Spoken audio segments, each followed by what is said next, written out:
Thank you for joining me. As always, your presence is appreciated. So today's book is called A Song Below Water by Bethany C. Morrow. And here is the cover of the book. How gorgeous is the cover of this book? I absolutely love it. Okay? Let's get into it. So this is a story about two young ladies that have unique qualities. Tavia, and again, I may be pronouncing that wrong, is a siren that has the ability to compel others to do things. Effie is believed to be pretty normal for the most part, but she begins to have some things happen to her that cause her to think differently. Tavia gets her siren abilities from her paternal side of the family. Her father is very skittish slash bitter slash paranoid, to say the least, about others finding out about Tavia's ability. Tavia had a critical incident occur when her and her family lived in a prior town. The family moved back to Portland, Oregon, where there is a network to protect the sirens. And it was believed that she would be safe in this environment. Effie lived with her grandparents after her mother died. Effie doesn't know who her father is. Effie longed to know who her father was and if his side of the family had anything to do with the changes she was feeling. So Effie's grandmother sent her to live with Tavia's family after a critical incident occurred which caused the family to be in the spotlight. You will have to read the book to find out what this critical incident was for Tavia and Effie. Effie's grandmother thought this move with Tavia's family would put some distance between the media spotlight, social spotlight that occurred after the critical incident happened in their hometown. And it was thought that this move would put some distance between Effie and a place called the Hidden Scales, where she swam as a mermaid. It was believed that the young ladies would be good for each other and they may grow to bond in a sisterly way. This was also done under the guise of Effie being a close protector and interpreter for Tavia. Tavia longed to connect with her grandmother at first to find out how to get rid of the siren capabilities. It was thought that Tavia's deceased grandmother could be communicated with, and Tavia was strongly trying to figure out how to make that happen. Tavia began to experience things, and the longing to connect with her grandmother grew even stronger, but for a different reason. It started off as wanting to stop the ability, and then it turned into wanting to understand and control the ability. Both young ladies were on a journey of self-discovery and uncovering just how powerful they were together and apart. The author wove mythical and current times together. This story had a lot of similarities to what was happening in 2020 with the riots, racial and social injustices. The author touched on these topics in a mindful way as to not overwhelm the reader. However, the parallels could cause thought-provoking conversation if you chose to go deeper.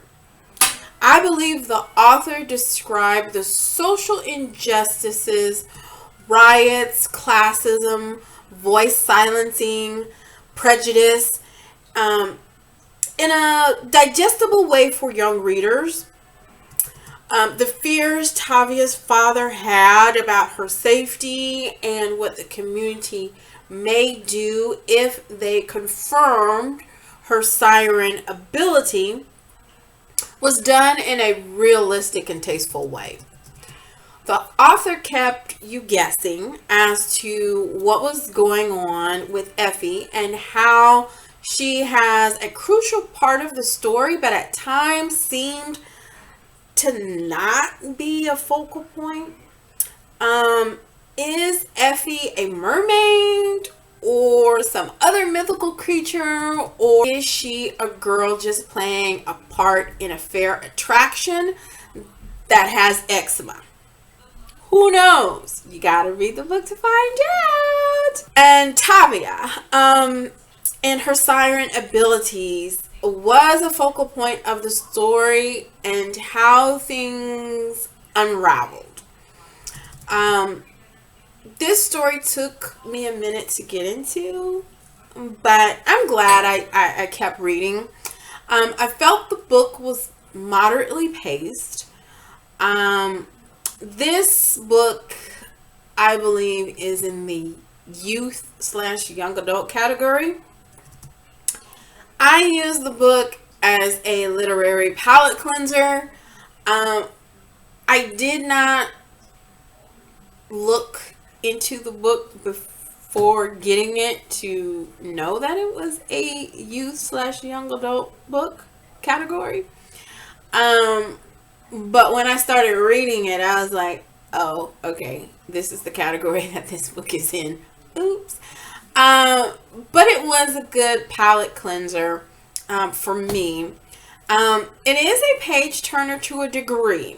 I mean, it keeps you guessing as to what's going on and how things will play out.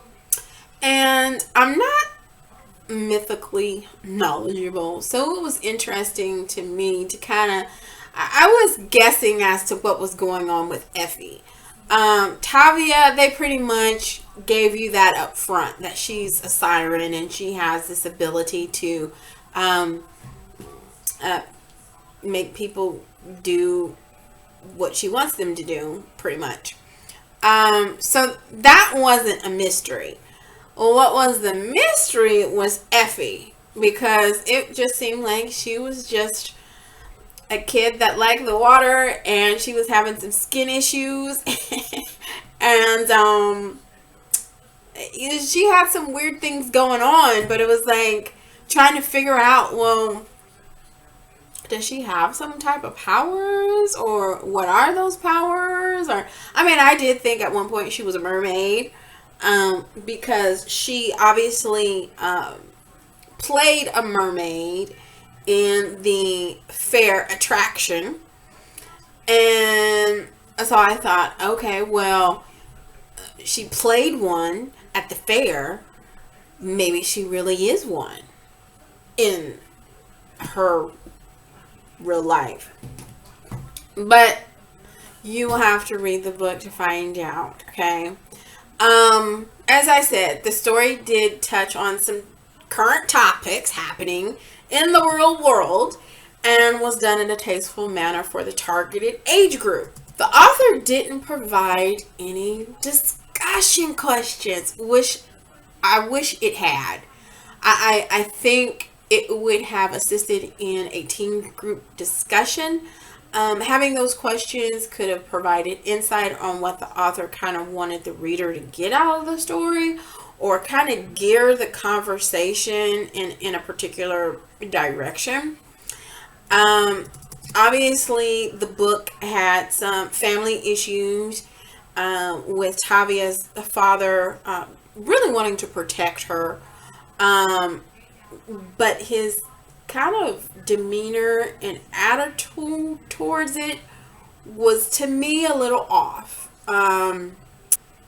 Also, you know, Effie's family dynamic could be a topic discussion. I'm kind of seeing a trend in some books that I have read lately about the absent fathers and the daughters wanting to know these absent fathers and their journey in that area. So that could also be, a topic discussion.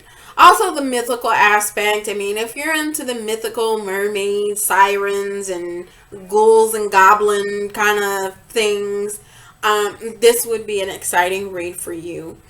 I gave this book 2 ratings, okay? I gave it a teen/young adult reader rating of a 5 out of 5. I think for that age group category, it would be a great book. For an adult seasoned reader, I gave it a 4 out of 5. There's nothing really wrong with the book. I don't have any deep critiques about the book, but it was a palate cleanser for me. I had to kind of keep reading to get into it. As a seasoned adult, some of the conversations, I was like, what? Let me read that again. Because, of course, I'm not a teen or a young adult. So I kind of was like, what they say? And they obviously kind of talk a different language than us seasoned adults. So I just kind of knocked off points for that. But otherwise, it is a great read. So subscribe, click like, share, tell a friend. If you've read the book, comment your thoughts. Even, young adult readers, like, what did you think about it? What perspective did you walk away with this book? Because it could be very different from a seasoned person. So I'd like to know what you thought. And until next time, keep turning the pages, my book lovers.